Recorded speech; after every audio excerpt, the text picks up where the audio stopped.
Now we can start. Thank you for joining us. Welcome.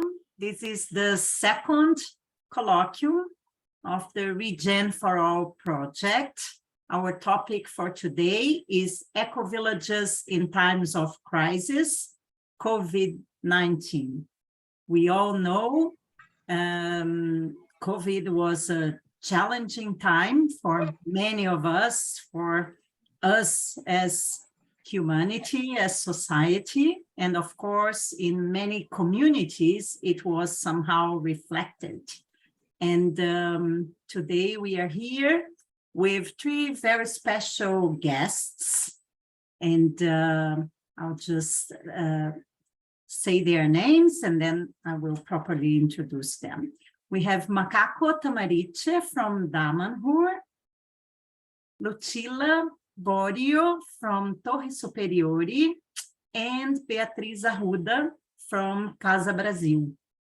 And yeah, the ReGEN4ALL project is an Erasmus Plus project involving GEN Europe, GEN Research, Ecovillages, the University Institute of Lisbon, and here we have the project team, Ana Margarida Esteves, André Girardi, and Amandine Gamero. You can all with your hands, so we know you are around.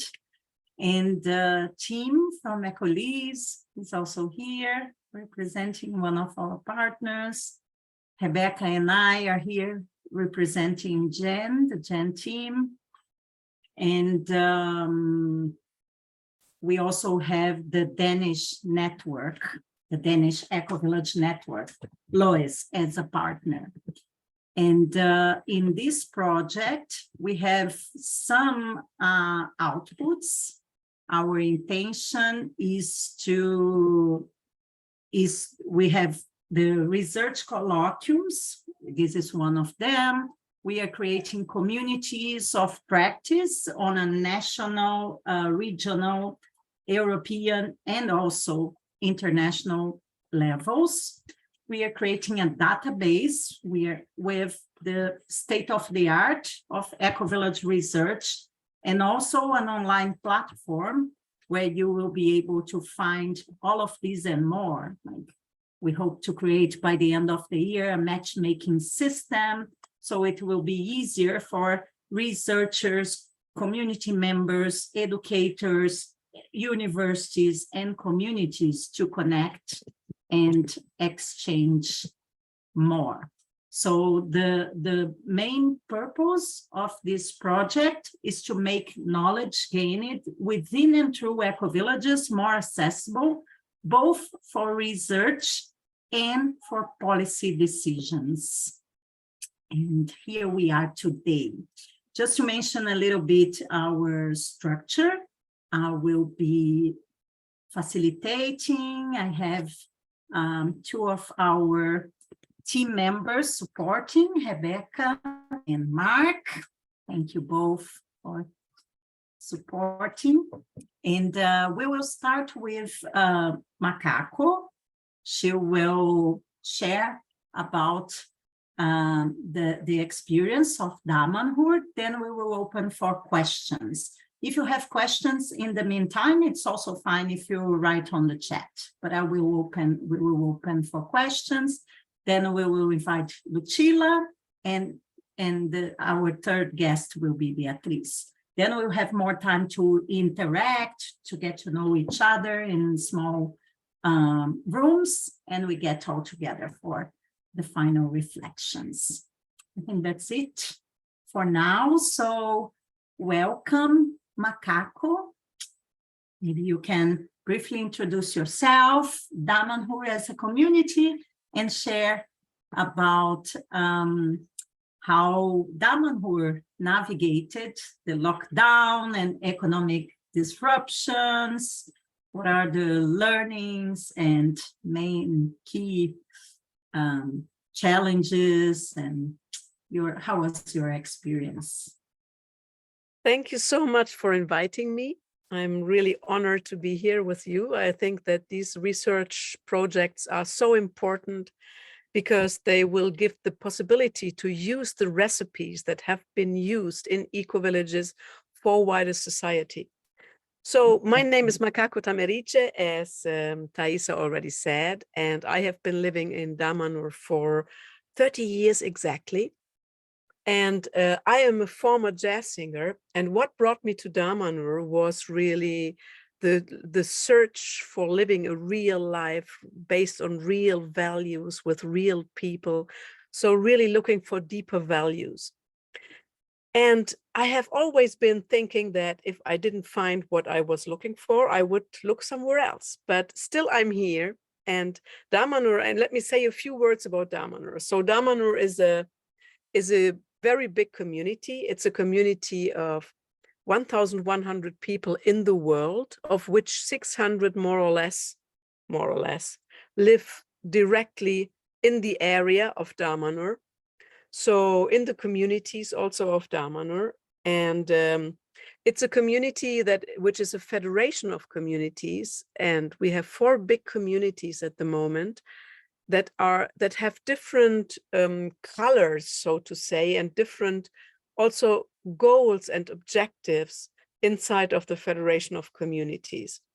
Damanhur started out as a spiritual community many years ago, 48 years ago.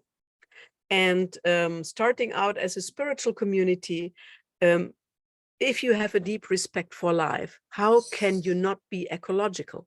So our closeness to finding new ways of doing, to find a way to live in harmony with nature, to find new social systems, to find a new economy, and to have our own very personal spirituality and worldview is something that was there since the beginning. So ecology and sustainability was a very important point really since the start of Damanhur. And in the beginning of Damanhur, and I'm telling you this so that you can understand also the process during the COVID, in the first almost 10 years of Damanhur, there was a complete income sharing, like in many communities, and everybody had a little pocket money. And that was not sustainable in the long run. So at a certain point, we changed our economic system to a system that supports a lot of projects and a lot of ideals at the base, also financially. But everybody has their own income and their own economy. So since the beginning of the 90s, we have adopted this system, which is a kind of mixed system between a very strong solidarity support towards the women that when they are pregnant, they get a full stipendium for 9 months. And afterwards, we all share, for example, the upbringing of our children in the same way, whether we have children or whether we don't have children. We all support the upbringing of the children. We support our schools. We support our underground temples, which is a meaningful input of as far as economy is concerned. But we really wanted to have a place where it's possible to live spirituality as a group. So we all have many projects inside of Damanhur that we all share at the base. And we have, I think we are the only community that has almost like taking care of our elders as if they had a pension. We cannot call it pension, but we support our elders as if they had a pension. And so on and so on. So we have a lot of solidarity. And at the end, there's not so much money running free in our pockets. So it is kind of a mixed system between shared income, but all self-developed and self-organized and self-managed. So what happened over the last 30 years, as I said, or 35 years, we have been using this system, and it has been very useful. But when COVID hit, one of our main income sources, we have many income sources because we have, you can imagine, with over 600 people living in the surroundings of Damanhur, we have almost all professions, from lawyers to doctors to plumbers to builders to electricians to healers to, I mean, almost everything that you can imagine, you can also find in Damanhur. And we have some companies that also we consider Damanhurian, like, for example, our solar companies. So they do solar plants all over, and many others. So during the COVID period, our main sector of income was hit, which is doing courses, so education and visits, of course, as in every place. And I mean, we were just coming out of an economic crisis as Damanhur that we have been able to handle when the COVID started. So it was really like crazy. We were just with our heads above water again. And then the COVID started, and it was a big, big, big difficulty. So I think we did one thing without even discussing it in a big way. It just was proposed and everybody was with it. So during the COVID time, we went back to income sharing without any control of any kind. So it was all really on a personal responsibility base.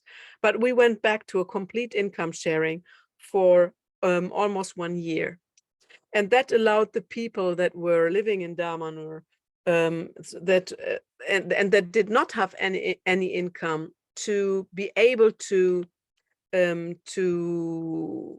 survive in a certain sense, because there were some people who still had income, and we have a lot of self-sufficiency as well. So we have a lot of self-sufficiency. I mean, all our nucleos, because now I said we have 4 big communities, but these 4 big communities are composed of 7, 8, 9, 10, 12 different nucleos. Nucleos are like big houses in which live from 12 to 25, 30 people.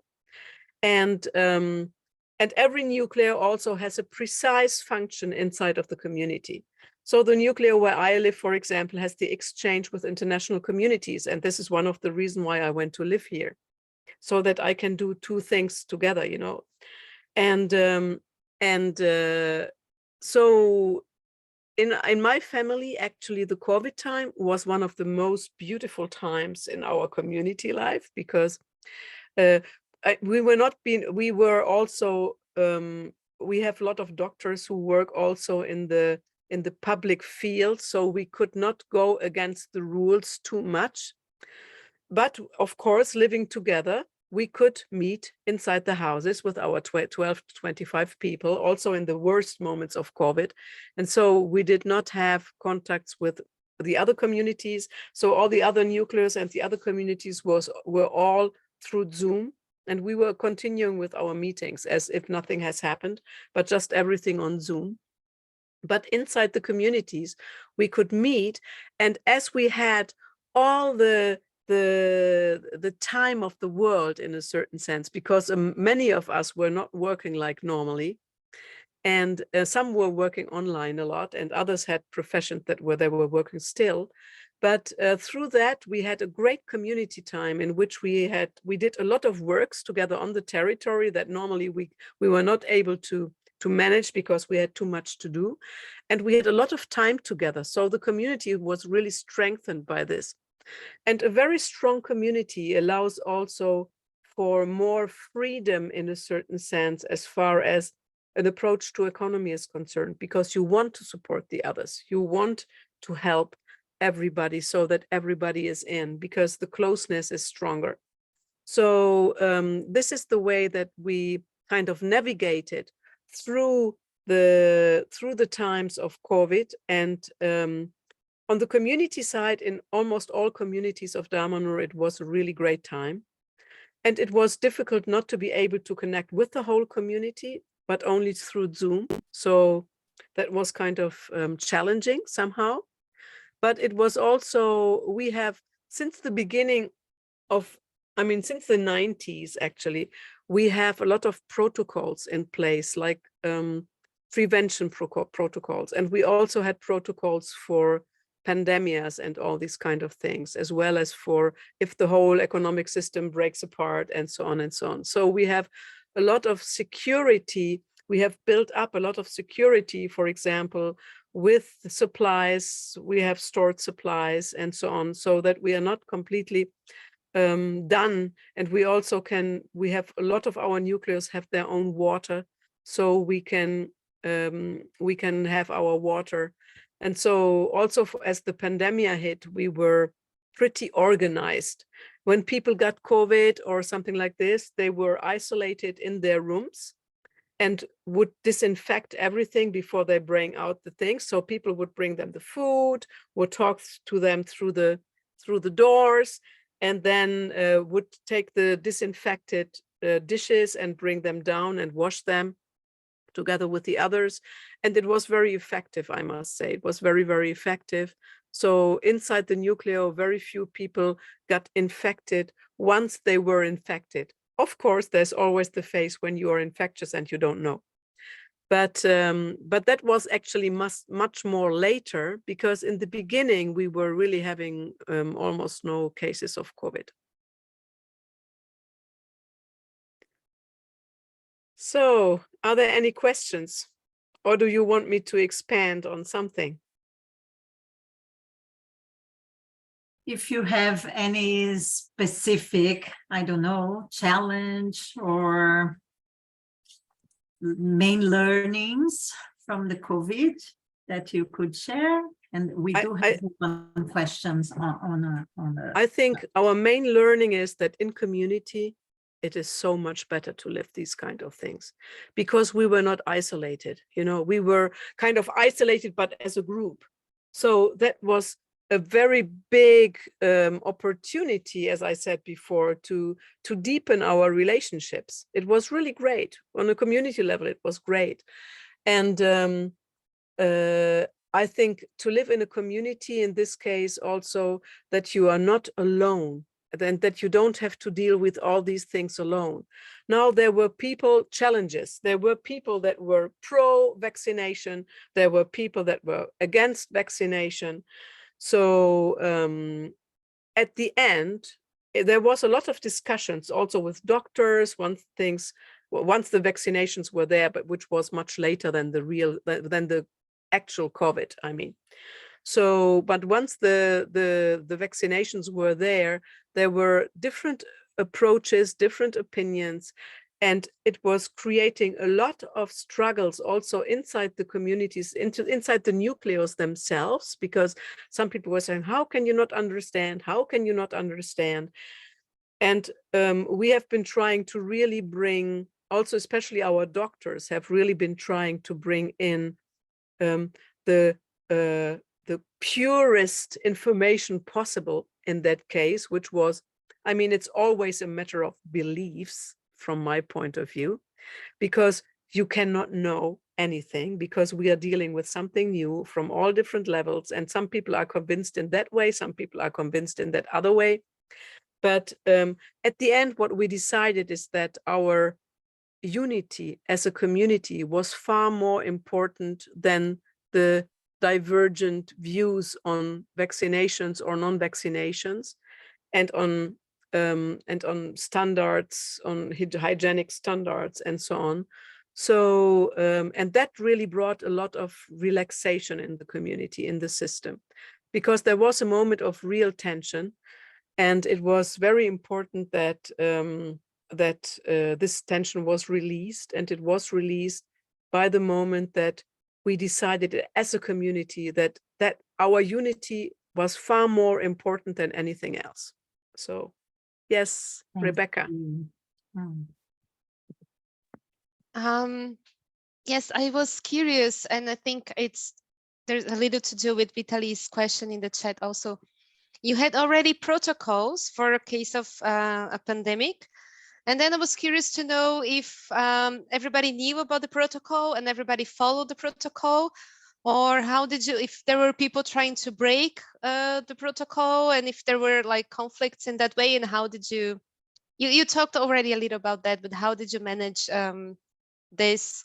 And just another question, when you were talking about the financial organization of Damanhur, I was also curious to know if like everybody in all the organizations, if they pay like a monthly fee or something for the community organization or something.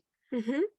So we all, as I said, we all support a lot of different projects, and we are organized in different associations, and we also have some businesses. So we have a multiple structure. As far, I'll start with the last one, as far as the economic organization is concerned, and that has allowed us actually to. Because if you say fees, you cannot say that, and you cannot pay that in Italy, but you can support projects. So we have all these different projects that we support that are inside of the what is it called? The laws of the association. So and about inside the agreements of the association, and so in that case, that's very possible and very simple. To the first question, yes, there are people who have a different interpretation of what it means to have a protocol, how strict it needs to be followed. But we have been training ourselves pretty much actually over the last, we have had many different moments of really making a day or 2 or 3 or even a week as if we had a pandemic, as if there was a kind of breakdown, and so on, to see what happens inside the community. So we were kind of trained. We were not coming from out of the blue, you know, it was not coming out of the blue. And so yes, people did follow the rules of the that were even if they did not believe in them, you know. But this is something that we have been learning in Damanhur very much, that as a community we are strong, and so we are very strong as a community. So it's very important to put the well-being of the community above your own conviction sometimes, if it's possible. Thank you, Macaco. Any other questions to Macaco? Beatriz? Hi, Macaco. Hi, everyone. Hi. Thank you so much for sharing. It was very interesting. Of course, there was this isolation moment where it was closed for visitors, but I wanted to know how long it lasted, and if even if during the period that they weren't allowed in, if the interest in going to the community, in knowing the community, has increased or decreased during the isolation period, and what happened when you finally opened up again? That's a very interesting question. So I think that during the COVID period, there was an increase of interest in the communities, but afterwards, once the things were a little bit open again, you know, because it did not open all at once. It opened with a little bit, and then a little bit, and then a little bit more, and then a little bit more. And so as I said before, we have a lot of doctors, so they were also obliged to follow the Italian laws, because otherwise they would be in difficulties. And so we had for a long time, for the real lockdown lasted about 9 months, I think, more or less, like everywhere in Italy, you know. And then a little at a sudden it became less and less, and then visitors that you knew of, but they had to come and do the test, and only then they had to come with the test, and then they could be admitted. But for a long time, everybody who came to Damanhur needed to bring a test for a long time. And this is not because we believe that the tests were perfect, because we know they were not, but it was the best, the least invasive thing that we could do, you know. Also because after a short while, and for some time, when people were coming in, and for some days, for example, for the first 4 or 5 days, they would be with a mask in the beginning, and then they were able to take the mask off. But we were very careful, but not over careful, and I think we used a lot of common sense. Thank you.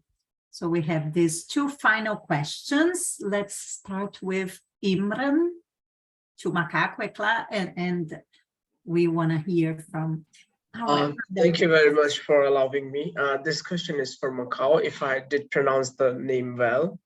Well, I was always curious about this Damanhur community because I read so much about it, but the question is, how does this community differ from other eco-villages? Because based on my understanding, it's more about spiritualism, right?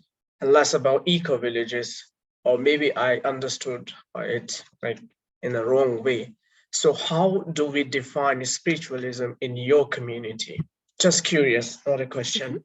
Yeah, so I think that there are a lot of spiritual communities that let's say of eco-villages that came out of a spiritual impulse rather than others. So all eco-villages, they have different entrance points to become eco-villages, but what defines them as eco-villages is to be sustainable in the 4 dimensions, the social, ecology, economy, and worldview, and to be sustainable, at least to thrive to be sustainable in these 4 dimensions. So that's what defines an eco-village. And a lot of spiritual communities, if you ask the people inside the communities, they say, but we are not an eco-village. And this is both true for Findhorn, for Oroville, for Damanhur. But if you look at the real definition of what is an eco-village, how the word was coined, they are perfect eco-villages. And it does not matter from where you start, whether you start with an ecological impulse like Sieben Linden, or with a social impulse like Zek and Tamera, or with the economic impulse like Seckham. It does not matter where you start, but you will find all these 4 dimensions, all thriving. And our spirituality really is a very practical spirituality. For us, sometimes the easiest way, I mean, Falco, the founder of Damanhur, he said something, but actually spirituality is give meaning to things, and we all give meaning to things. So what we want to bring is the spiritual world into matter. We don't want to go out of the world of matter into the spirituality, but we want to bring spirituality into the world of matter and transform matter, transform our world, and transform the world around us. This is and to really reconnect to the divine part that is inside of every human being, we think.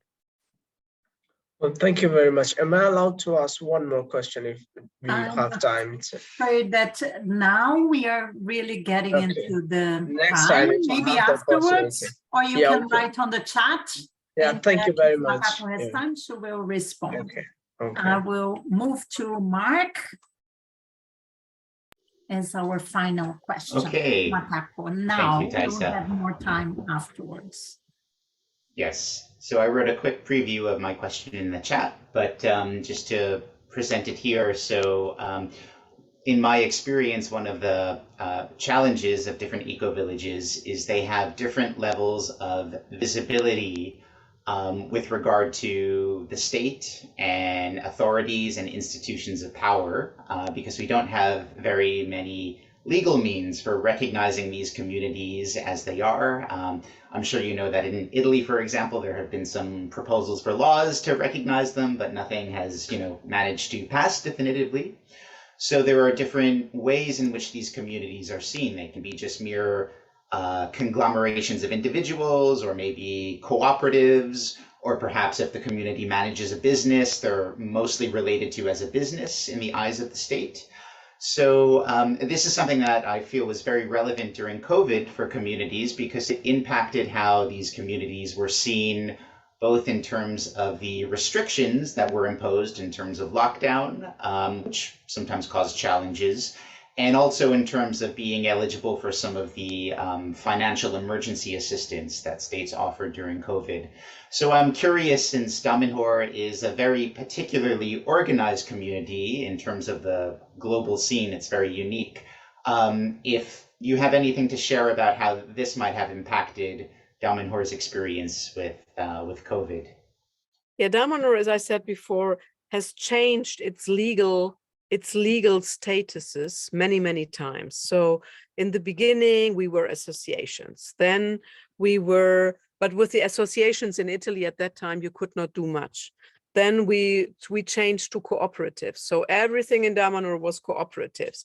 At a certain point, the laws became so unfavorable for cooperatives that we had to even change to some of our parts to businesses, to limited responsibility, and other parts back to associations. Then we had a very big breakthrough with the new law for associations, which allows a lot of things to happen also on a commercial level.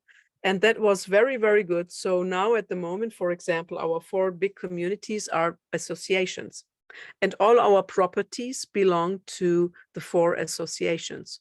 So they're called of the 3rd sector. I don't know whether that means something to you, but it's a kind of something in between.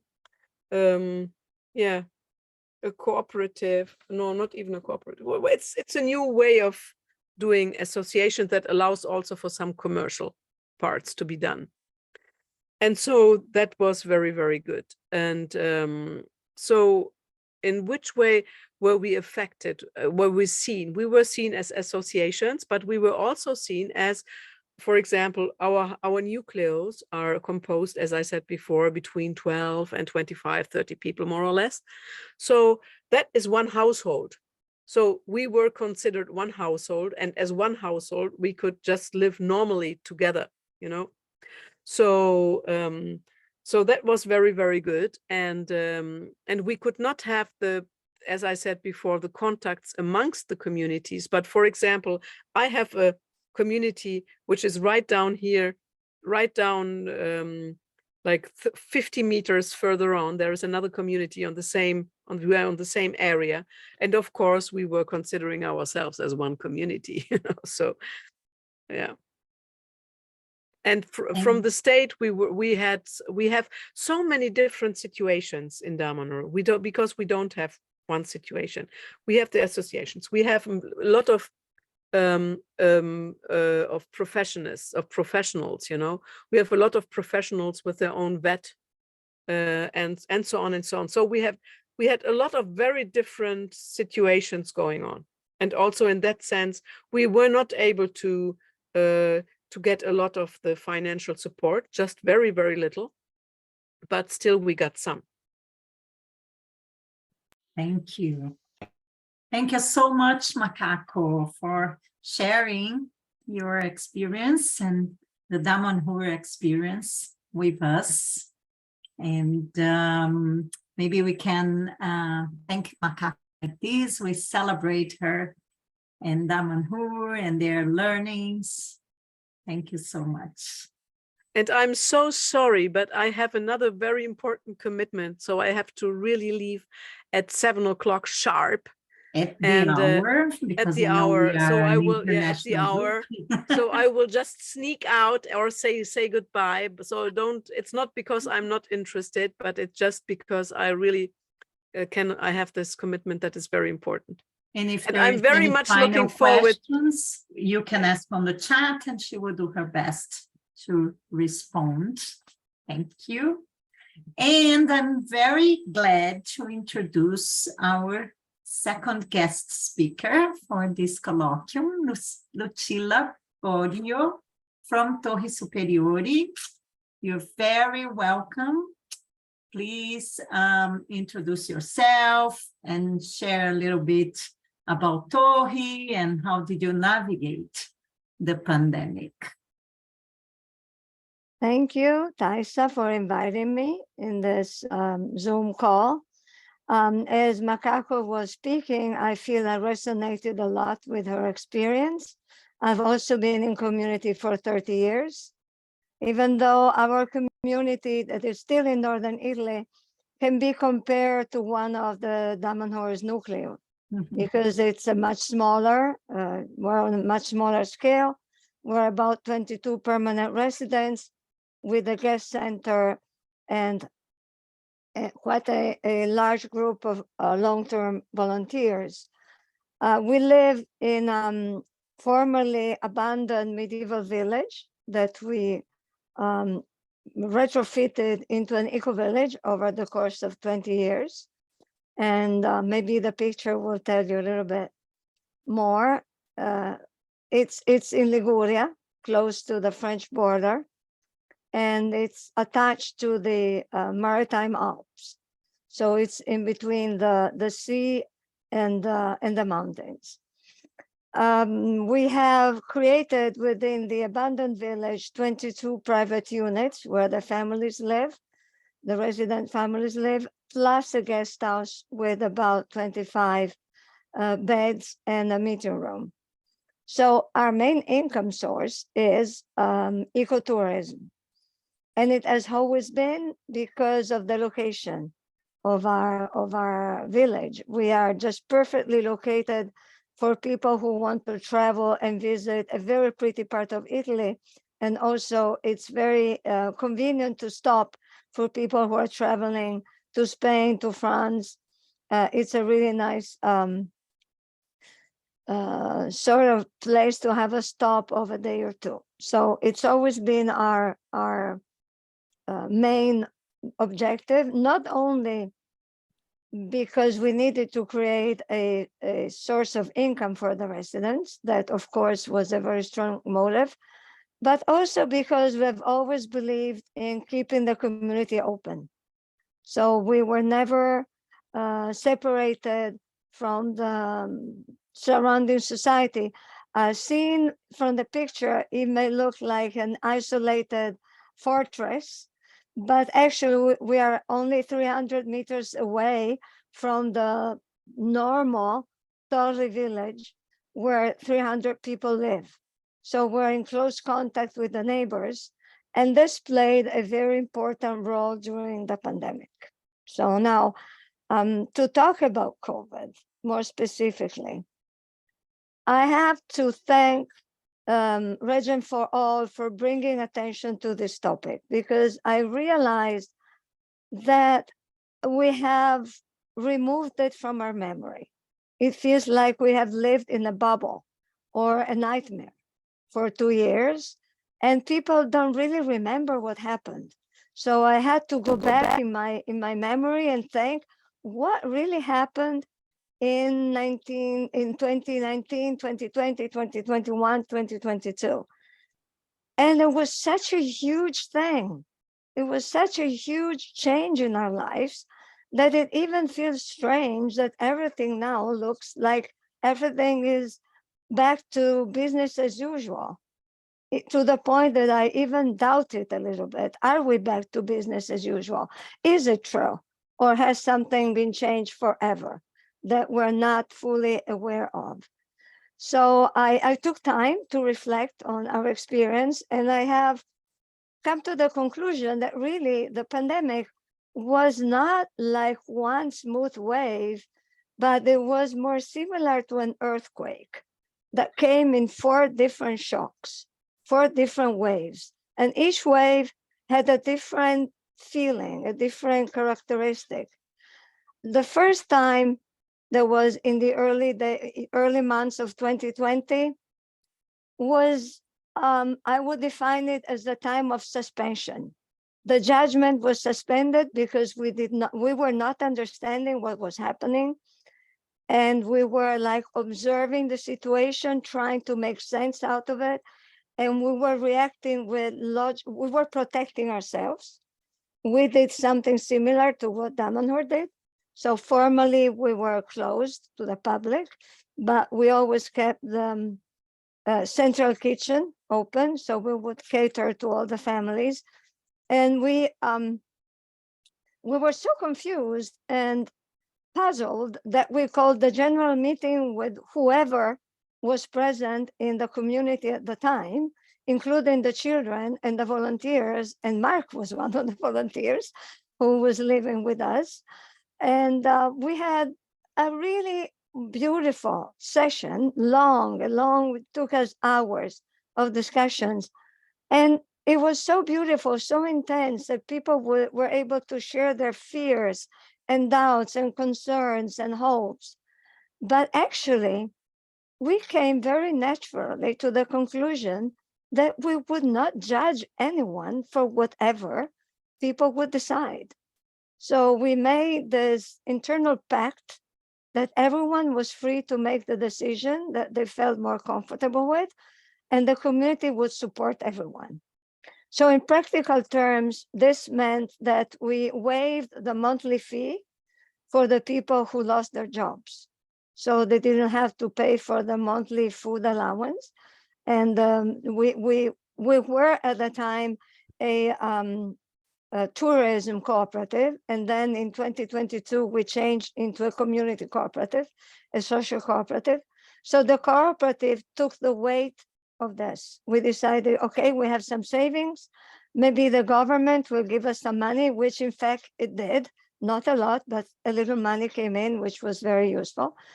And so we supported the people, the families who had lower income by providing food for a few months. And we remained completely sealed, close to the public until May 2020. So it was March, April, May. We reopened in early June with very few guests. I must say, mostly friends. We just couldn't stay away from Torri. They needed to come back and see us and breathe some freedom and be reassured that the world was still turning. So they came, and we were complying with the legal regulations. And strangely enough, it looked like everybody was unhappy.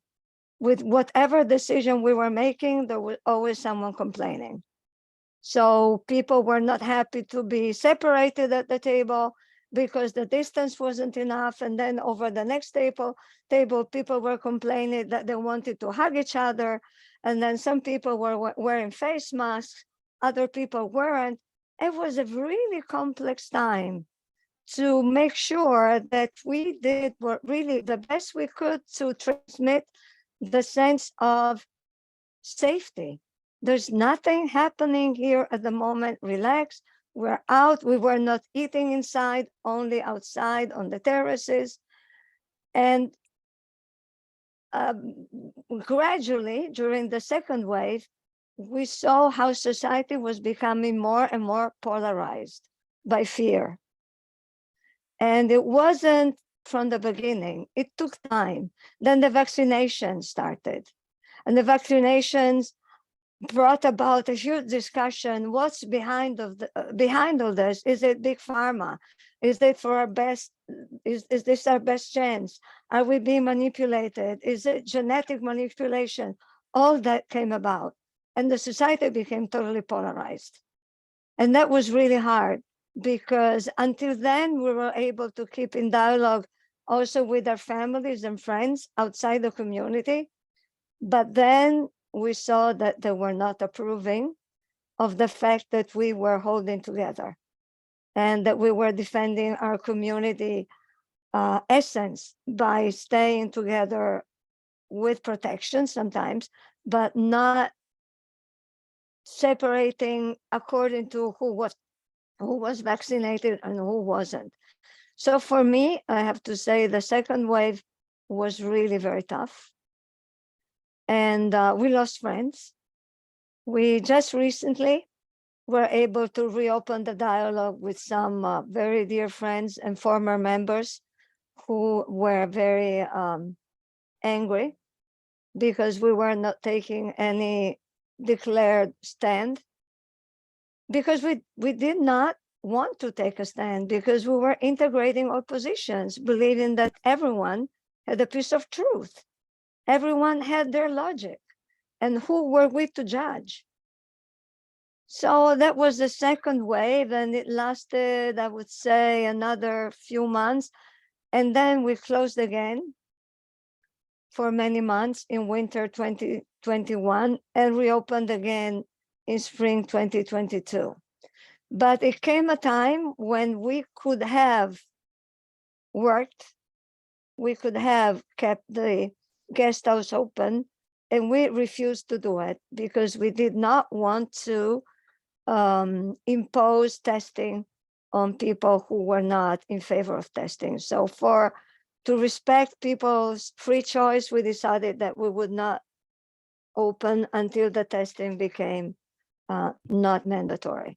And we lost a lot of money, of course, because those were important business months, but we held on to this. We felt that this was not our, it wasn't our duty. It wasn't our role in society to become like police. And so we refused that. And then again, we reopened, I guess it was in spring 2022. And people were relaxing again, but it really took time before some topics could be addressed openly without creating too much reaction and too much concern on people. And I'm still not sure that some topics can be dealt with so openly. I still think that this big fear that was put on everybody's shoulders on the planet has left some scars. And there are some things that are still not so easy to discuss with each other. So, but our community, we did really well. I mean, we started new farming programs. We had a good time with the children when Mark and Marika were there. We had a theater play that we put up with them, also because the school was out, which was a blessing for everyone. And we had a good time. And we still felt that actually pandemic brought us closer, even though we're still able to have a riot over very simple things like dishwashing shifts. But the big challenges, we faced this one very with a lot of integrity and respect for each other and solidarity. And another thing that I was very pleased with is that, as I said, we're very close to the next door neighbors. They're about 200 meters from our doorstep. There was a huge level of solidarity with them. And we were like all together in this adventure, and they would call us over the phone whenever they heard the police was coming closer to the village. They would warn us, look, the Carabinieri are coming, you do what you need, but just to let you know. And we were singing from one balcony to the next door balcony, and exchanging Easter wishes and May 1st wishes from one terrace to the other. And we really felt like one big Torri village, all of us together. There was never a moment when people would turn the bad ones in or call the police because they saw us working together. No, they were very, very, very supportive of this. And one thing that really touched me is that an old lady came when we started to eat together again, and she was almost in tears. And she said, I have been waiting for months to hear for the bell that you rang before each meal. And we're so happy that the bell is ringing again, because the community is able to get together again. And this for us is a great value. And I was very touched by what she said.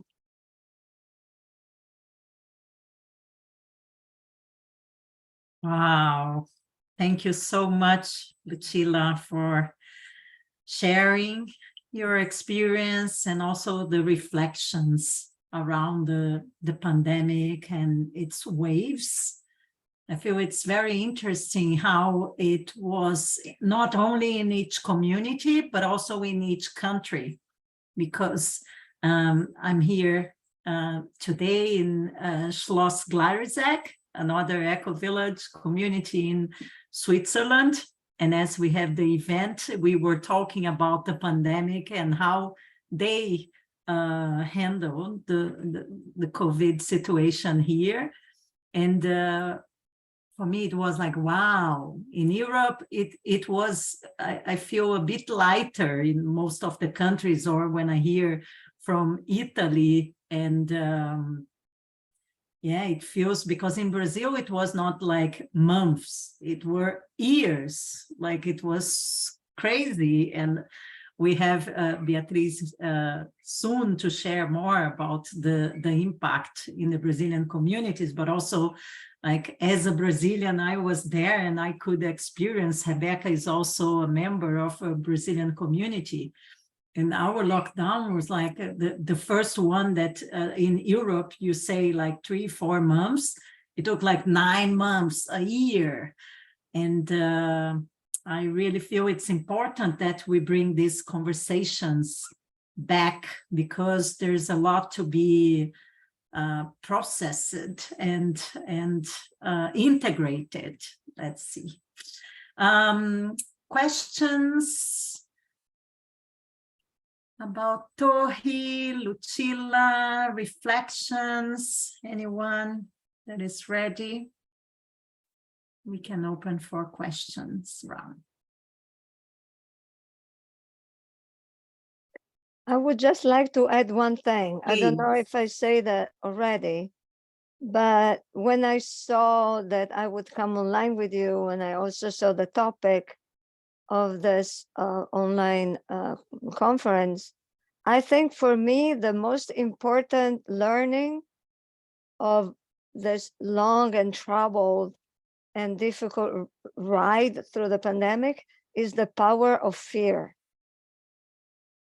How powerful fear is, and how it's important to be aware of this and to be ready to handle this in a way that it doesn't annihilate us. Fear can be useful because it can help us to orient our choices in a defensive way, but it can also destroy us and paralyze us. So we have to be very aware that fear has been used in a somewhat manipulated way, in my opinion, to control society on a global scale. So this was the first time of a global planetary experiment of how far we can go with one unified message and see how people react. Yeah, thanks for adding this important piece.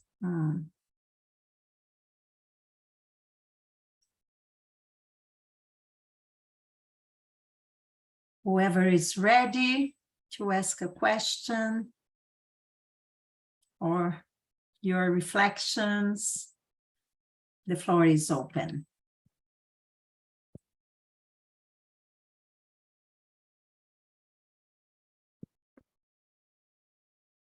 Maybe I could share a little about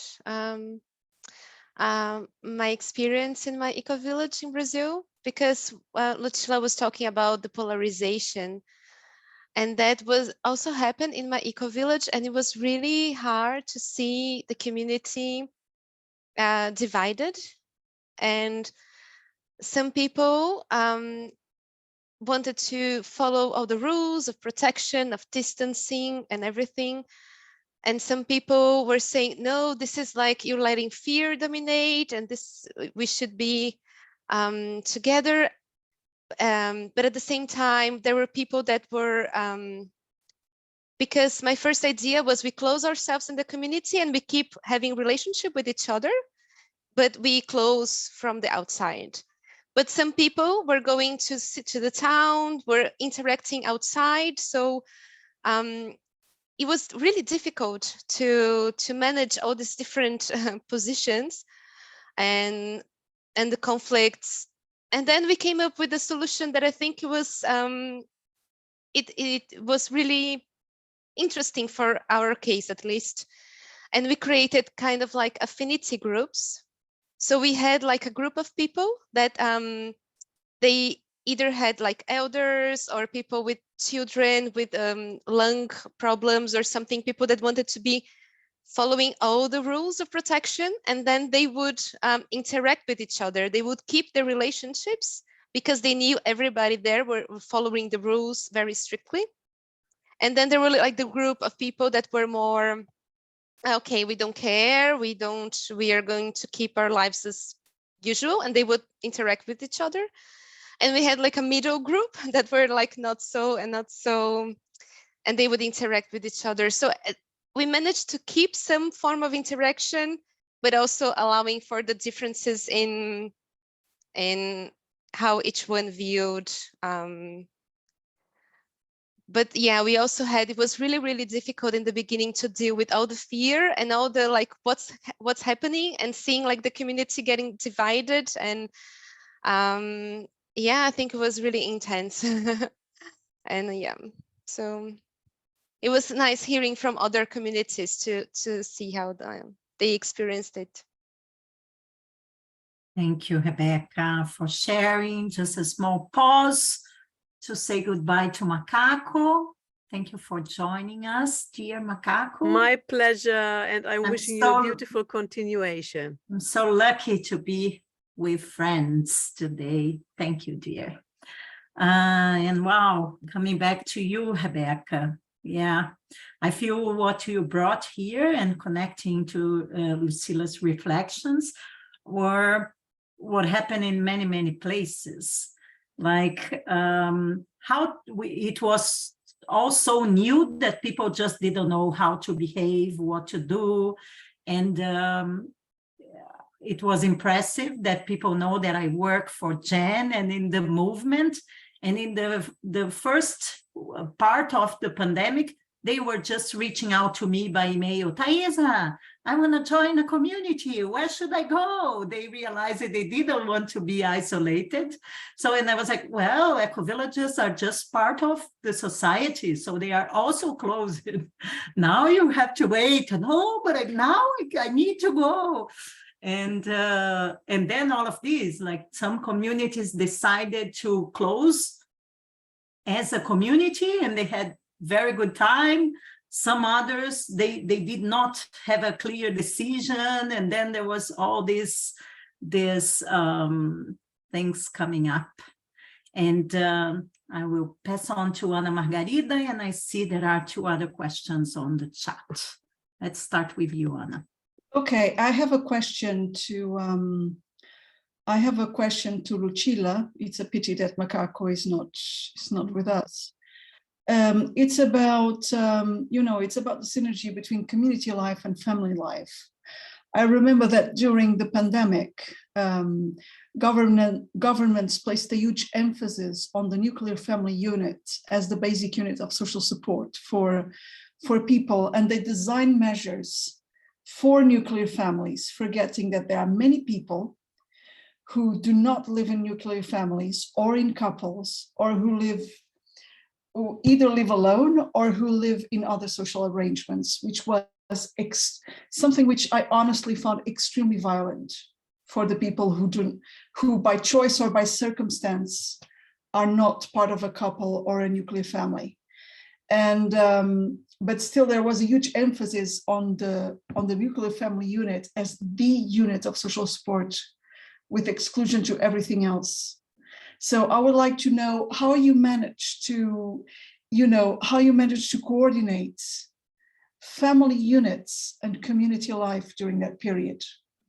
And I'm wondering if the pandemic containment measures led to a reinforcement of nuclear families versus the community, or if you managed to avoid that.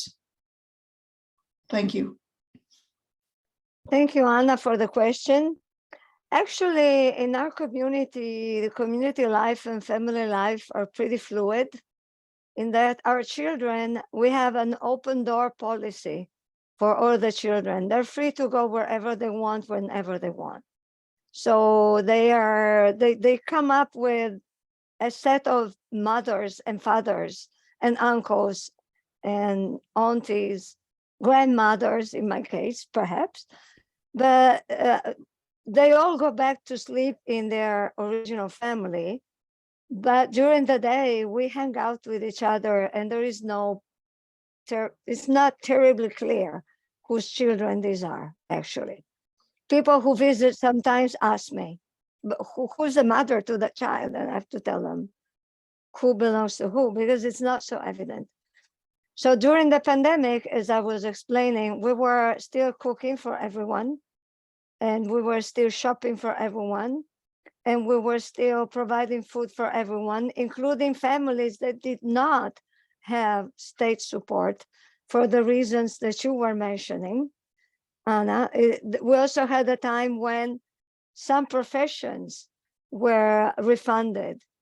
for the loss, for their financial losses, then our professions were not refunded for whatever strange reason our government decided to select. And so we waived the monthly fee so that everyone could get their normal food on the table, organic, provided by the cooperative. And that for me, that was a very important gesture, which came very normally. And we offered a lot to our children because we have so much space here compared to what happens in a normal city flat, where these poor people were trapped sometimes in 40, 50 square meters, families of 4. As we could see later on when the online learning started, we could see the other families. I have 2 children. I could see their families on the other side of the screen and going, how can they not go crazy and just kill each other? I mean, they're all trapped in one room where they have to do everything. We never had that. That's the great beauty of living community. You expand the spaces, you expand the relationships, you expand the time, you expand the space. And that was for us very simple to achieve, but very privileged. We felt usually privileged compared to people who were living in big cities and in normal apartments. I hope I've answered your question, Anna. Thank you so much, Lucilla. We have one question from Amandini and then Imran. Amandini, do you want to open your mic and ask it directly?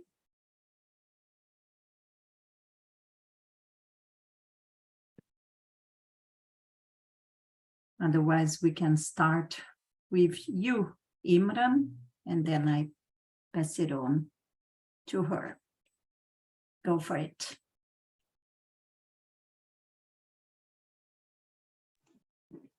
I have a very simple question. What is the future outlook based on your extensive experience living in eco-villages? How do you see the future? Like, do you see young generation moving to eco-villages maybe in next 20 years or 30 years? How do you see it? Very simple question. A very simple question with not such a simple answer, I'm afraid. I was recently at the Gen Europe gathering in Germany, and I was hugely inspired by this wonderful event where 800 people got together to celebrate community living and community values and ecology and spirituality and sharing. And I had the intuition, I had the clear vision of this beautiful youth that is now acting as a global pollinating factor. They're moving from place to place. They're taking information here and there, and they're exchanging with different cultures, different situations, different communities, going back to their family and then leaving again. They're not yet ready to land. They are in a time of exploration, and they are the culture changers. So for me, the generation between 20 and 40, I would say, but maybe even younger, 15, 40, people who don't have a stable root in a place because of family or children or whatever choice, they are like mercurius. They bring the news that a different way of living is possible, and then they leave again. Sometimes they land like a bee on a flower, pick up a bit of nectar, maybe pollinate the flower, but then they need to leave again. And I see this trend in many communities I work with. There is this generation that needs to move around and experience different situations before they feel ready to commit and make a final choice. And I think it's beautiful because they're spreading messages, they're spreading culture. Eco-villages are like little cells of light, but the point is not that everyone should live in a community or an eco-village, but that our values are spread to the conventional mainstream society. That for me is the global game, that we try to inspire people to live differently, even in their homesteads, even in their apartments, starting from a very simple thing. Listen to what people are telling you. Try to stop for a moment and listen. That's the first thing that you learn when you live in community. You have sometimes to stop and listen. Otherwise, you end up in trouble, and then, unfortunately, you have to leave. That's what I learned over all these years in community. And so the generation, they are our messengers. Bless them. Thank you, Lucilla. Thank you very much. And there are questions on the chat. Maybe we can try the last one, so we have space for our third guest. Amandine is asking, what are the biggest challenges that still persist today and marks the difference between pre and post-COVID times in the community, if there are? And also inside and outside the village, for example, visitors and so on, if you feel something like that. I can add that in my conversation today, we were talking about how different it still is for people, for example, to give hands in the community. It took some time until in the Ecovillage movement, it's very common that we are in a circle and that we give hands. And for one moment during the pandemic, it was like impossible. And sometimes I still see myself in this situation in workshops that is, oh, it's so natural to hug people or to give hands. And nowadays it's different. You need to check if that's okay, if the person is ready, if like put the alcohol in the middle, oh, we can give hands and maybe clean the hands afterwards and all these conversations. But just as a small example, I want to hear from you, Lucilla. No, that's true. We also notice that people are not so prone to hugging immediately as they were before. They kind of stand back and observe what is our reaction.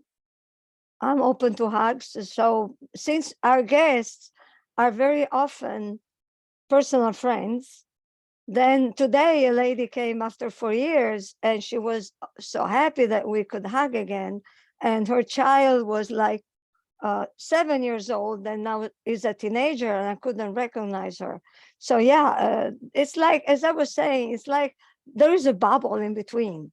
There's the pre-COVID bubble, post-COVID.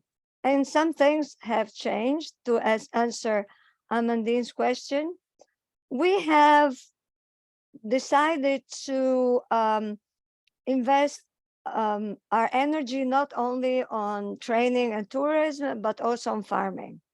So we're now farming much more than we were before. We have become part of a CSA, a food co-op that serves about 200 families in the region. And we produce vegetables with a program of social agriculture.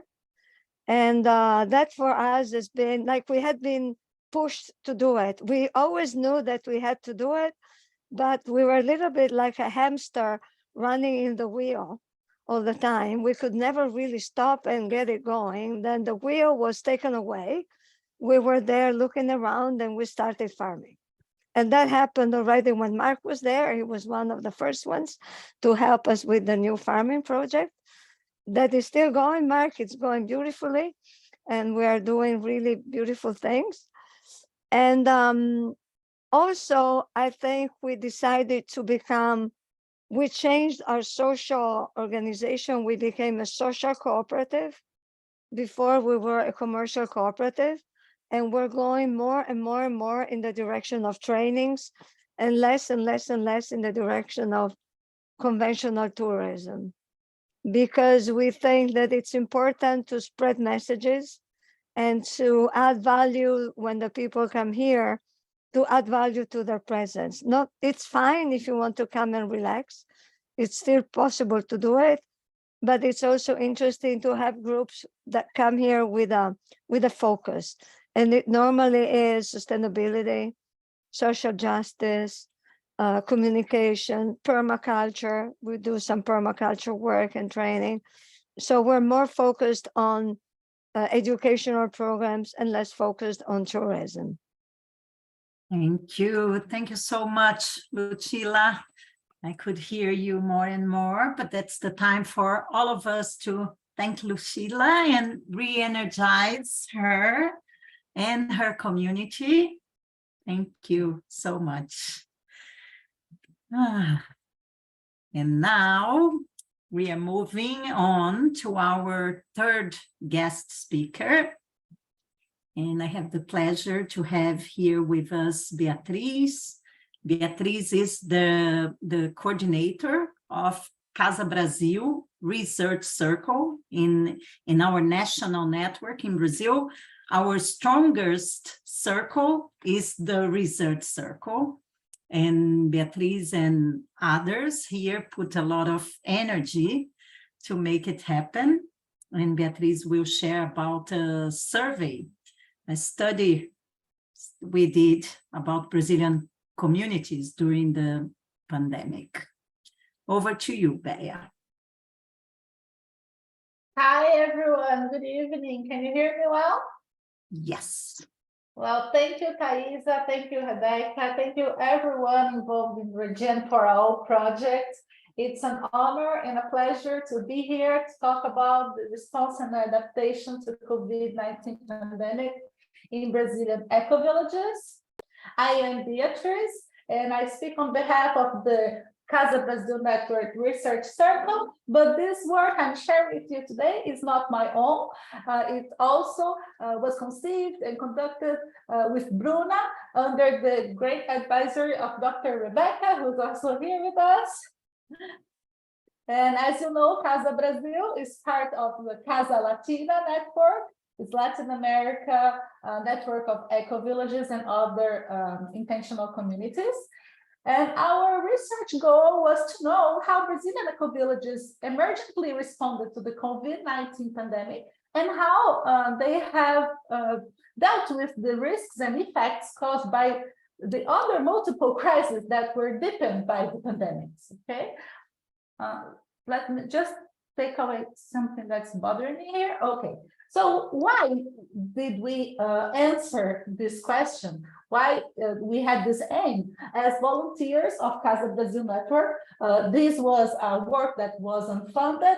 We did it gladly in our free time as we were working together for the network, and we wanted to understand in what was happening in Brazil, which is a large portion of the South American continent, right? So we wanted to have an overview of the movement, and so we could later, as we are doing now, share with other communities, not only Brazilian, but also from around the world. We have already shared with some with our Latin hermanos, and now we share with you mostly from Europe, but we know there are people from many other countries here. Just to give you some context, who declared the pandemics in March 2020, and as Thaisa already mentioned, in Brazil, this state of national emergency lasted from March 2020 to May 2022, and we were in severe lockdown for most of this time. The situation in Brazil on July 2022, by the time we finished this research, was a tragedy because more than 50% of the Brazilian population contracted the disease out of a population of 215 million, with more than 675,000 deaths. But immunization rate was already high by that time. And nowadays, just to actualize some numbers, last time we checked was in March 2023. The numbers are already still increasing, okay? So in the past 8 months, 4 million more cases were registered with 4 million more deaths. So immunization rate also increased by 5%, but still it's a very difficult situation. Myself, I already took 5 doses and the next is coming. We worked for 1 year in this project. So we went from the elaboration in July 2021 until July 2022, when we started communicating the research, and in between we had data collection by survey, and then a treatment and analysis, and then we wrote a scientific report, which is what I'm going to share with you.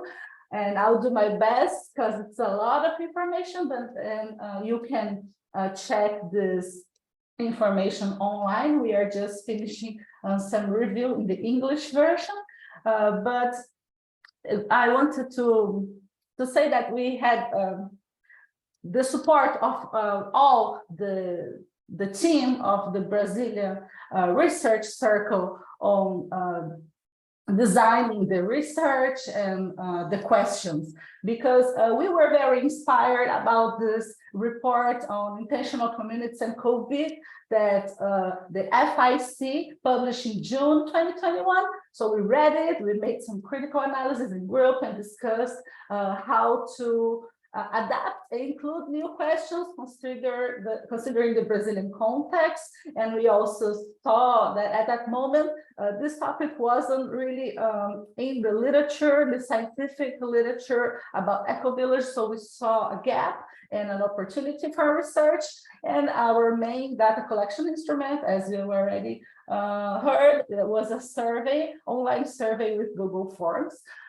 So about the methods, we had to review the registrations in CASA Brasil network database, which were from where we started to making contact and identify and check if those contacts were still working.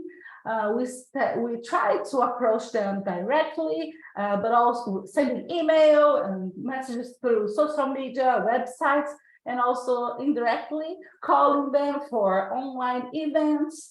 And then we collected all this data and organized to analyze it. The structure of the survey had 3 thematic sessions. The first was about the person who was responding, and all this is not going to be shared. But about the community, yes, we have a little profile about each of one of them who answered us, and also specifically about the COVID-19 in the communities. So we had 10 multiple questions, which gives us some quantitative data, and also 8 open questions in an interview style, so they could write in their own words. And there were many calls for participation. Here you can see some posts that we publish in our social networks. And so let's see about the communities. Nowadays, we've actualized the numbers on our last report from December 2022. We had already mapped 206 communities in Brazilian territory, but at that time, we were working with a database of 88 communities. And among them, we received 12 answers voluntarily, gladly wanting to participate, but only 9 of them were considered consolidated ecovillages. Others 3 were still in planning phase, which means that consolidated had 5 or more years of existence, and there were no information yet, ecovillages. But as you can see on the map, they have the location is spread around the 5 regions of Brazilian territory. So it's a very interesting geographical dispersion, and we will see other infos about them. Not about the years of existence, which also vary, but most of them are either very young or already very long established communities. Also about the number, it's half of them can be considered medium to big with over 100 members, up to 700 and the other half is smaller, like less than 50 members, ranging around 8 to 30 members. And also about their location, we had no urban or suburban communities. They were mostly remote in rural areas, far from urban areas, or close to urban areas, but still in rural scenario. And most of them had a mix of private and shared spaces, but 2 of them had all spaces shared, and none of them had only private spaces.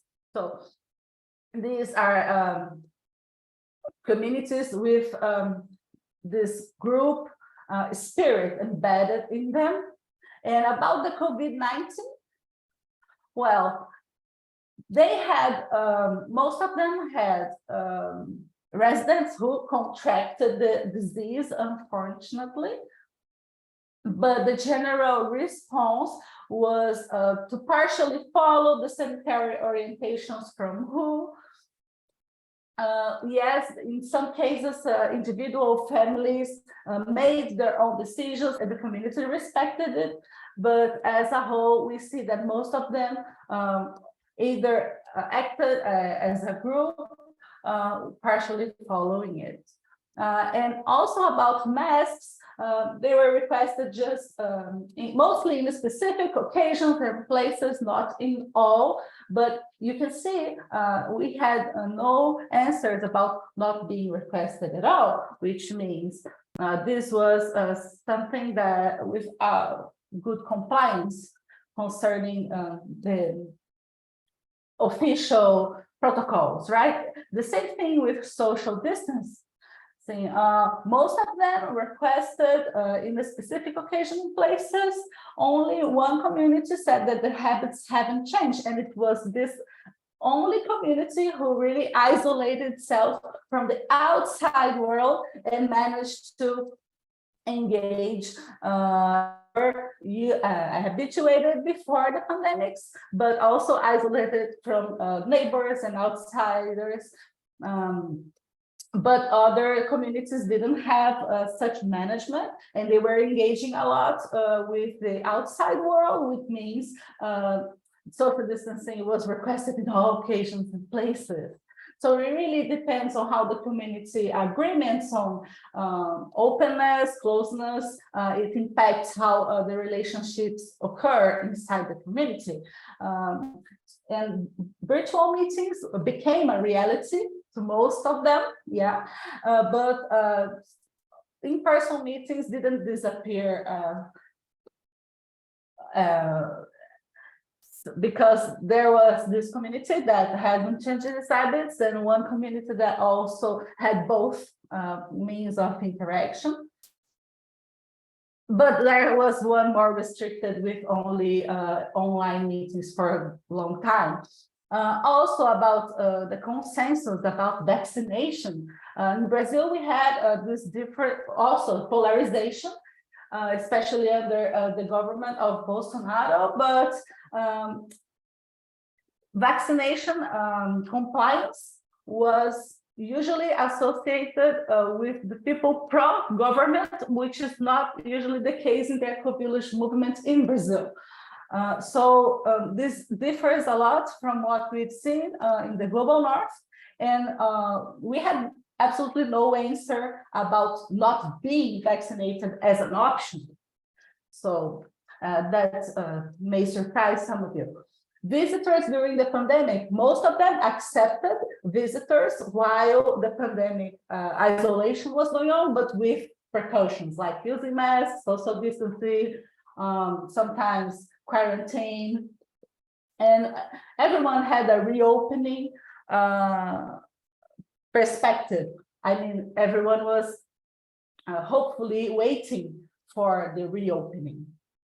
And why is that? Because the interest in communities has increased in almost all of them. So people, there were many visitors in this Ecovillage who answered the survey.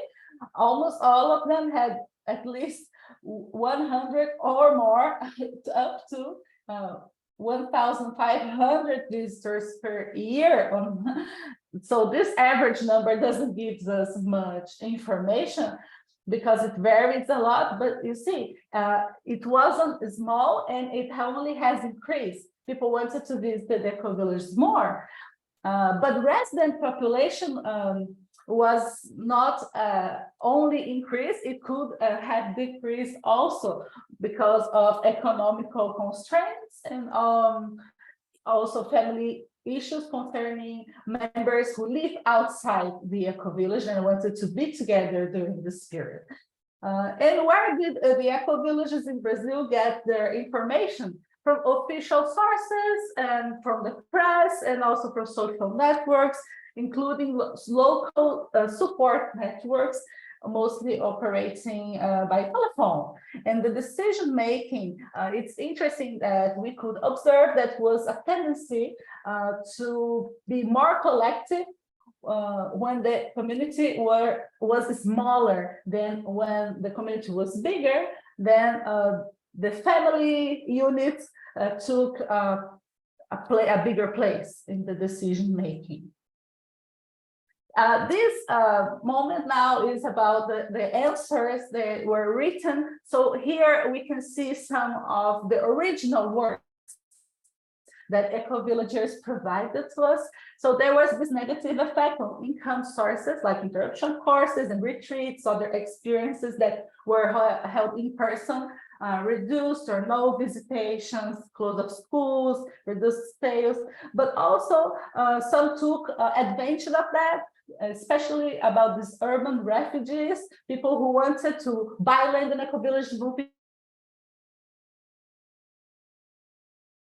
Beatriz, we can't hear you anymore. Let's just wait a little bit, probably a connection problem.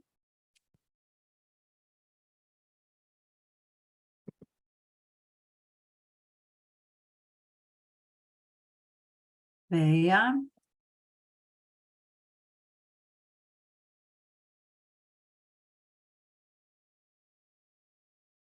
Looks frozen, so okay, and probably dropped. Oh no, she's there still. Let's see. Now she dropped it. Okay, we can wait a little bit.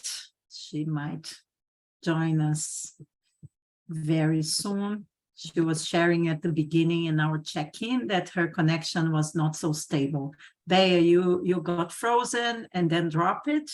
Oh, but I'm we can sorry. continue. Where did That's I fine. stop? That's fine. Just continue from the slide you were.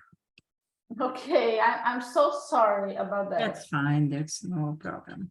It happens with all of us. Okay, I'm sharing again. Can you see? Okay, so the collective reaction on the economic impacts. They raised some internal questions about this resolution, some agreements, and but they were internal support campaigns for those who lost jobs, for those who got sick, and also a connection with the surroundings and beyond, with campaigns to help neighbors, adjacent communities to the Ecovillage, but also broader society, with collection of emergency resources, permanent donations programs, online courses for distant educational sustainability, and also other social environmental projects. And overall, there was a sadness and a disillusionment with the Brazilian government because at the political national level, the pandemic wasn't very well conducted, but the connection with the physical space was mentioned many times, sometimes with agriculture playing a great role in it. As all the other participants here shared, they had some free time to bond and work together on the land. But with those urban refugees, this interest wasn't sometimes shared equally. They were isolating, but working remotely. So they did.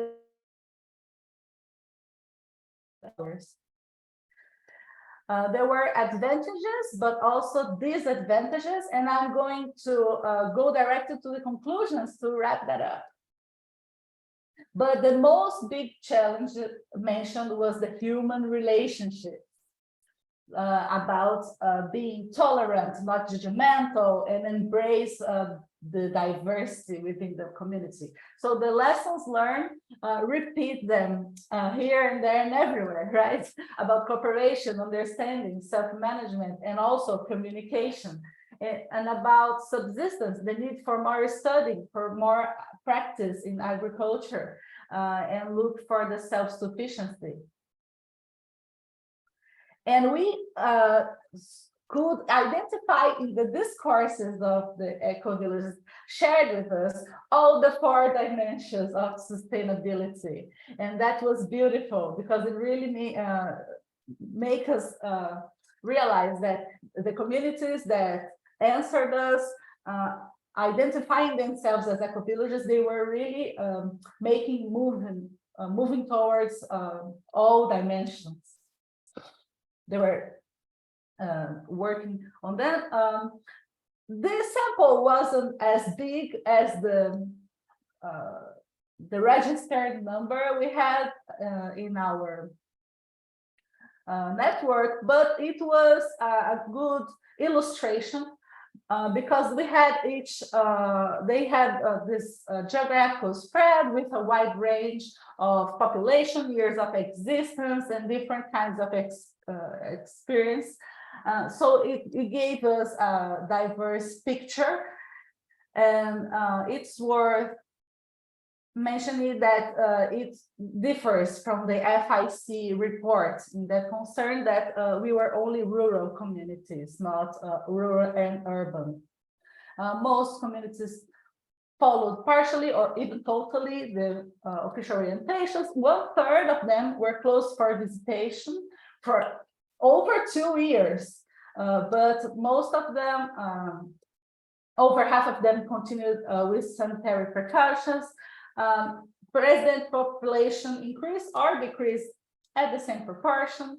The number of people interested in Ecovillages rise in this period and everywhere in Brazil. And regarding the pandemic, the bigger the community, the smaller the proportion of group decision. And they reflect about the importance of science, voting, healthy habits concerning eating and also planting, the quality of social conviviality, cooperation inside and outside community, and solidarity, and also the reactions about the lessons learned, right? Strengthening the groups that adapt and with new actions taken in many ways, in person and online, and then some distractorization or discontinuity of some communities during the isolation period. So being community doesn't imply being alienated to the regional and national context. Rural locations favored social distancing, and so the disease got there a little later than in other parts, but it allowed this profound contact with the land and the local food production, and living in community can facilitate as well as complicate how to deal with the effects of a pandemic. So here are our references, and we thank all the communities that helped us, and especially you who listened. Thank you very much for this opportunity. Any questions? I'm here to answer them. Thank you, Bea. Wonderful. Let's open for questions. And just a comment, I think you could sense the difference when we hear that European eco-villages were closed for a couple of months and then open usually during the summer and for a few guests and so on, and then close it again. In Brazil, it was closed for more than 2 years. So it really, it has a totally different impact in communities and in, I don't know, our health, physical and emotional and so on. Over to you, Imran. How can I pronounce your name? Imran. Imran. I Yeah. was not too bad. Okay, thank you. Yeah, very, very close, I'd say.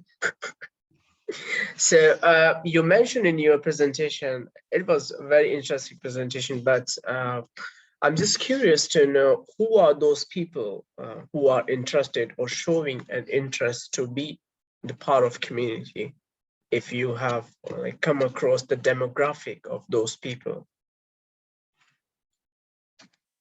Well, especially in this case, we don't have enough data to provide you the specific answer, but the question was about not only people interested in getting to know, but also about moving, because eco-villages, most of them had land available or rooms available for sale or rent, or disclosed in their websites.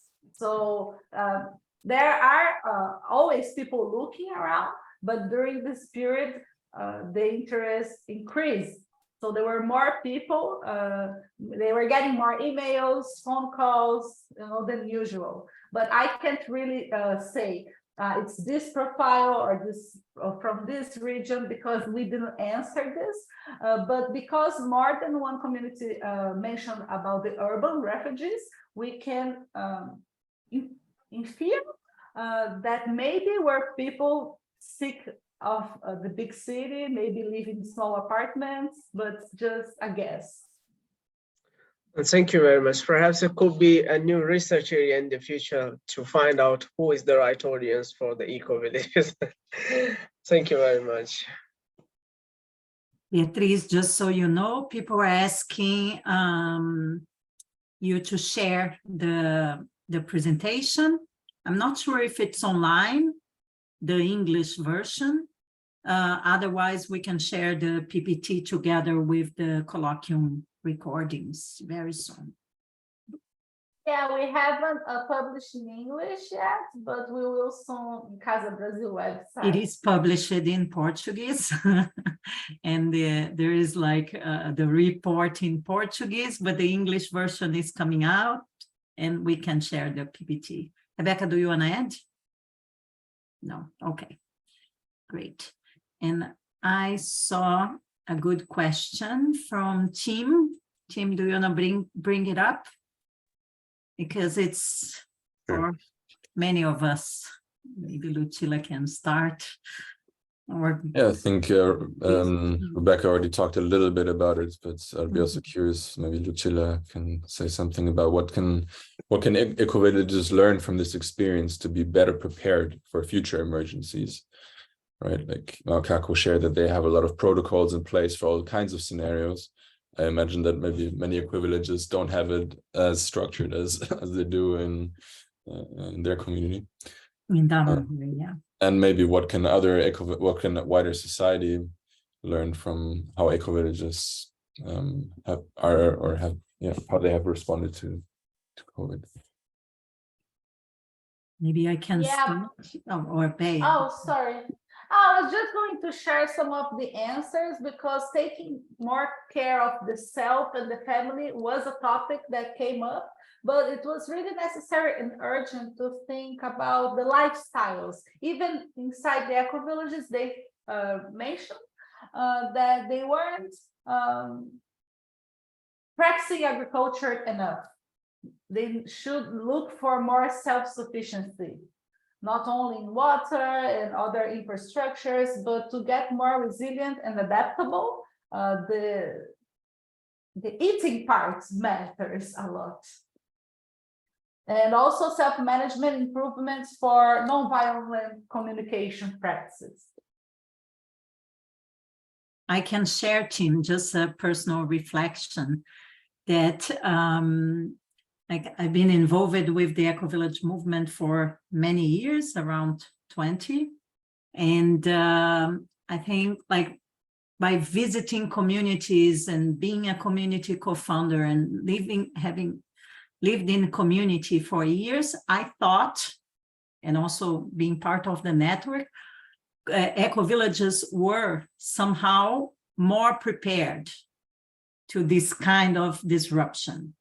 So for me, it was a surprise at some point that, for example, and I also know the answer, like, oh, okay, we need the diverse economic income streams because it makes us more resilient. But for many, many years, it was very, the biggest income stream in many communities were like visitors and courses. And then they were not investing in other things because it was good for many years. And from one day to the other, it was not there anymore. I am an eco-village researcher, and I asked communities like, oh, we know how to grow food, but we grow this and we have our seeds, and it's so easy in parts of the world to get organic food with very high quality in the nearby market. So community members decided not to plant and to work in the computer and do other things. But when we face this kind of challenges, we kind of, oops, it's like we as a movement, we have been preparing for all these like disruptions. And I feel like the COVID is one wave. And then there is like this financial crisis after post-COVID. And we know climate emergency is getting critical. But like, I feel eco-villages are like way more prepared than us as individuals isolated and like mainstream society, but there's still a lot to be kind of worked on. And the pandemic gave us this hey, better that you prepare. And I feel the protocols, like very few communities have so much structure and protocols. And we know, all of us here as social scientists studying community or community members around, we know the importance, for example, of group agreements to kind of support the social fabric of the community. And maybe we need all the emergency protocols also in place as a learning from Damanhur, but not all of them have them. And when we are in a conflict or in a difficult situation, in crisis, we understand even better why we were taught we should have them. But I'm curious to hear from you, Lucilla. Yeah, I couldn't agree more, Taisa, with your words. I'm totally resonate. And also, I think it's important how we react as humans to the challenges that we face, the unexpected challenges like a pandemic or a war, or at the moment we're surrounded by fire. I was telling Taisa, we have a major forest fire all around us, and there are helicopters flying back and forth around my eco-village. So how do we react to that? As a group, we have the opportunity to compare ideas and to elaborate a little bit more that we can do if we're sitting isolated with a cell phone in our hands and Google Feeds as the only source of information, which is what a vast majority of people are doing nowadays. So I rely on collective intelligence a lot. And I rely on divergent opinions. And I rely on debate and comparing notes, because everyone has a piece of truth. Also, during the pandemics, we were really open to discussing even the most outrageous and extreme hypotheses that were popping up here and there.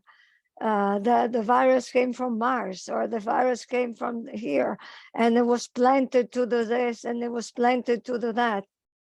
I mean, it's all part of a big discussion, but keeping an open mind and a critical view, and being able also to change opinion during the process, I think it's really part of community.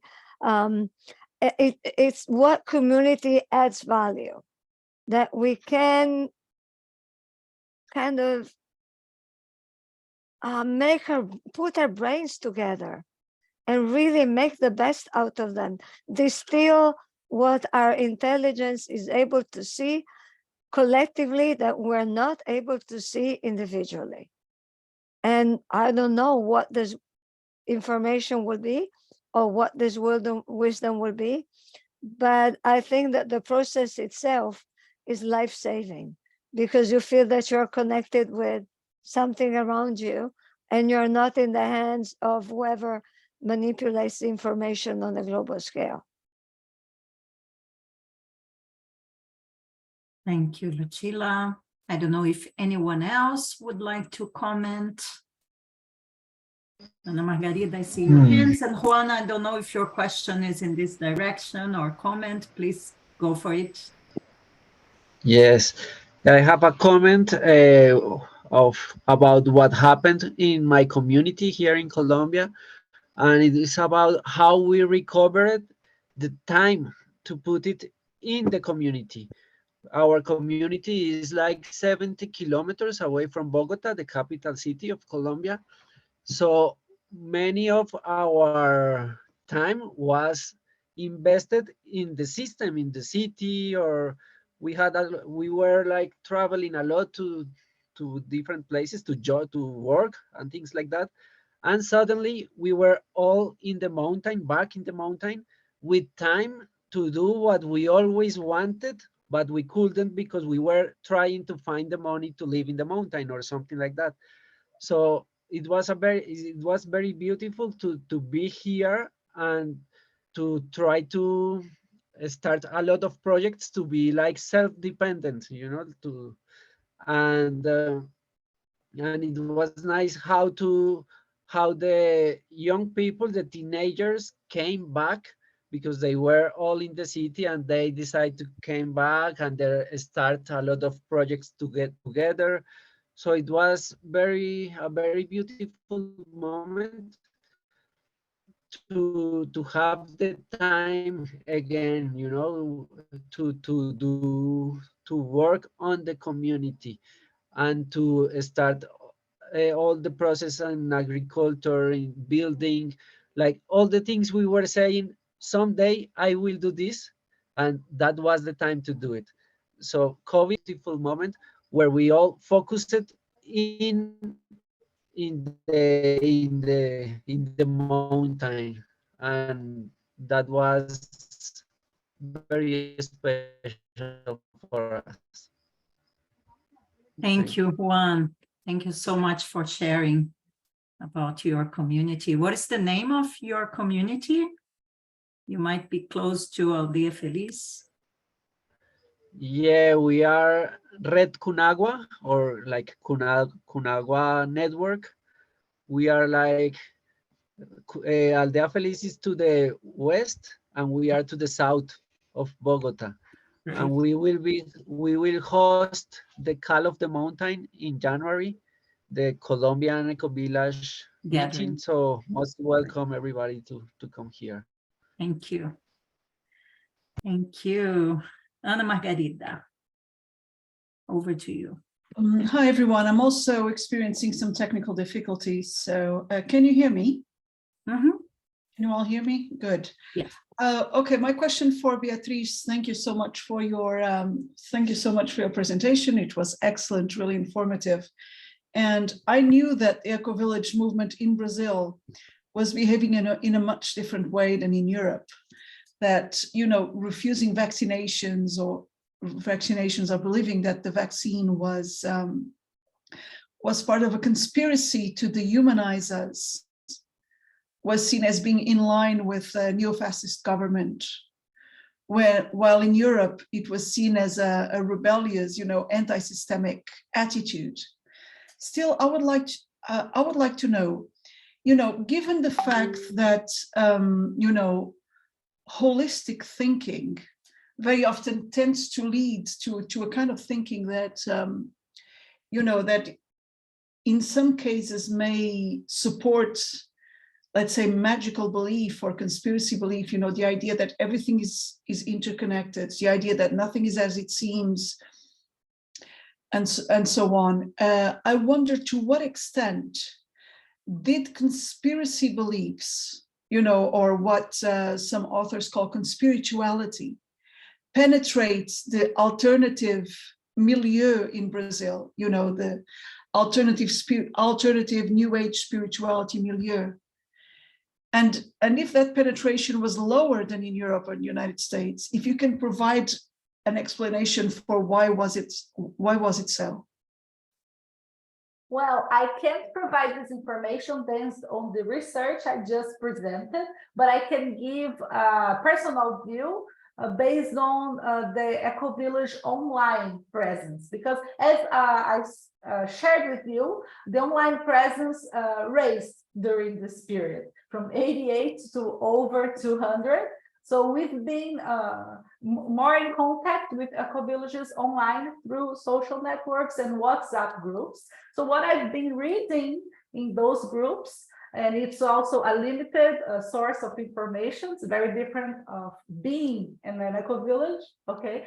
But many people relied on natural recipes to increase at least the health as a whole of the body, and didn't really buy the discourse of those treatments Bolsonaro was recommending with many chemicals from the pharmacy industry, so they were refusing that and preferring like other aromatic or maybe phytotherapeutic ways of dealing with increasing health as a whole and eating better, but also there were people saying many things about how this virus was probably conceived in a lab, and there was a plan, a hidden plan, of a greater source of power that wants to overcome planet Earth. There were alien stuff, but I mean, there was a consensus. Voices that were, polonizing. So I can't really say it was more or less than Europe because I wasn't reading, engaging with communities of those places. And in Brazil, there was a variety of opinions. Yeah, but and I the feel consensus was about getting healthier. And I feel somehow it connects. I saw Paul commented on the chat, and I've seen your question up there about the impact of fake news in the pandemic and how it affected communities. So yeah, in countries like Brazil, when things were completely out of order, it has a bigger effect, not directly related to communities, but society. I will hand it over to Rebecca, and knowing we are in our final minutes to wrap up. Yeah, just to comment on the Anna's question. So for example, in my eco-village, we had like 1 or 2 that were really into conspiracy theories and were not following the rules. But I think the biggest difference between Europe and Brazil is that in Brazil, we were hit really hard and a lot of people died. And like a lot of people lost parents, a lot of people lost it. It was much real what was happening. So I think that But most it was people hard were, in Italy also. It was like, yeah, in maybe. other countries. But in Brazil, it was really like we had no oxygen, we had no hospital. It was like, it was something maybe The that lack could of be. structure. Yeah, maybe that could be a cause. I'm also here just thinking out loud because we have no data on that actually. Thank you, Rebecca. Wow, what a great conversation, I would say. Thank you so much for engaging, and I feel we could go on. And I have to say that when the team proposed it, we should talk about COVID, I was like, a little bit in doubt. Are people prepared? because I see sometimes like, oh, there was too much, let's not talk about it. But then with your insights at the beginning, Lucilla, and I feel here we include community members and researchers and educators and more. It's an important reflection for us, like the topic is there, and for sure we need more studies about the impact. I feel a lot in terms of the social impact. Imagine in youth, children, not necessarily in communities, because I think those ones were the most protected. But what is the impact of the pandemic in our society? And that's for sure a big hot topic for all of us. Before opening to our final comments, just want to give a shower of energy to Beatriz, because I forgot right after your presentation. Thank you so much, Beatriz, and all the others involved in the research, especially Bruna, Bevilacqua, and Rebecca, who were directly there for putting it together. We will share with you the recording of the session and also Beatriz's presentation soon, and it will be all in the project platform very soon. So maybe just open for very brief, maybe Lucilla and Beatriz, if you have any final words, we would be open for that. Otherwise, we just open the circle.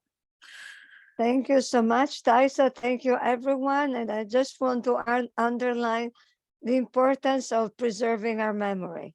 Let's build on our memory, on our experience, and let's not remove the pain that we have gone through, because we can learn so much from that.